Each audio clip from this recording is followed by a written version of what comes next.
అస్సాం రాష్ట్రంలో అవినీతిపై ముఖ్యమంత్రి ప్రత్యేక విజిలెన్స్ సెల్ దాడులు ముమ్మరం చేసింది. ఆదాయానికి మించి అక్రమాస్తులు కలిగి ఉన్నారని, అక్రమ భూ బదిలీలకు పాల్పడ్డారని ఆరోపణలు ఎదుర్కొంటున్న అస్సాం సివిల్ సర్వీస్ ఏసీఎస్ అధికారిని నుపూర్ బోరాను సోమవారం పోలీసులు అరెస్టు చేశారు. అలాగే ఆమె ఇంట్లో సోదాలు నిర్వహించగా 2 బ్యాగుల నిండా ఉన్న నోట్ల కట్టలు బంగారం కనిపించాయి. దీంతో వాటిని వెంటనే స్వాధీనం చేసుకున్నారు. బంగ్లాదేశ్ వలసదారులకు వ్యతిరేకంగా ప్రభుత్వం చేపట్టిన డ్రైవ్లో ఈ అధికారిని ప్రమేయం ఉన్నట్లు తేలటం సంచలనం సృష్టిస్తోంది. కేవలం 6 సంవత్సరాల సర్వీసులోనే ఆమె ఇంత పెద్ద మొత్తంలో అక్రమాస్తులు కూడబెట్టడం అందరినీ ఆశ్చర్యానికి గురిచేస్తుంది. గువాహటిలోని ఆమె నివాసంలో జరిపిన సోదాల్లో సుమారు 2 కోట్ల రూపాయల విలువైన నగదు, బంగారు ఆభరణాలను స్వాధీనం చేసుకోవడం సంచలనం సృష్టిస్తోంది. విజిలెన్స్ అధికారులు తెలిపిన వివరాల ప్రకారం గువాహటిలోని నుపూర్ బోరా ఇంట్లో జరిపిన తనిఖీల్లో 2 కోట్ల రూపాయల నగదు, దాదాపు 1 కోటి రూపాయల విలువైన బంగారు ఆభరణాలు లభించాయి.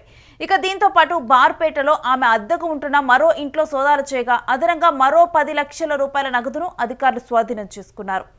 గోలాఘాట్కు చెందిన నుపూర్ బోరా 2019లో ఐపీఎస్ అధికారినిగా విధుల్లో చేరారు.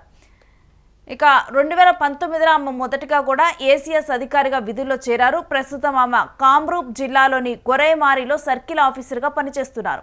ఈ ఘటనపై ముఖ్యమంత్రి హిమంత బిశ్వ శర్మ స్పందిస్తూ నుపూర్ బోరాపై 6 నెలలుగా నిఘా ఉంచామని తెలిపారు. బార్పేట రెవెన్యూ సర్కిల్లో విధులు నిర్వహిస్తున్నప్పుడు ఆమె డబ్బు తీసుకొని హిందువుల భూములను అనుమానాస్పద వ్యక్తులకు బదిలీ చేశారని ఆయన ఆరోపించారు.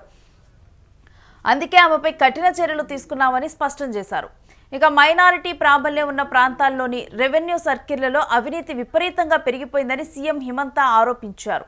ఈ కేసులో భాగంగా నుపూర్ బోరాకి సహకరించారన్న ఆరోపణలు ఎదుర్కొంటున్న బార్పేట రెవెన్యూ కార్యాలయంలో పనిచేసే సురజిత్ డేకా నివాసాల్లో కూడా విజిలెన్స్ అధికారులు దాడులు నిర్వహించారు. నుపూర్ బార్పేటలో సర్కిల్ ఆఫీసర్గా ఉన్నప్పుడు ఆమెతో కుమ్మక్కై సురజిత్ బార్పేటలో అనేక భూములను అక్రమంగా సంపాదించినట్లు ఆరోపణలు ఉన్నాయి.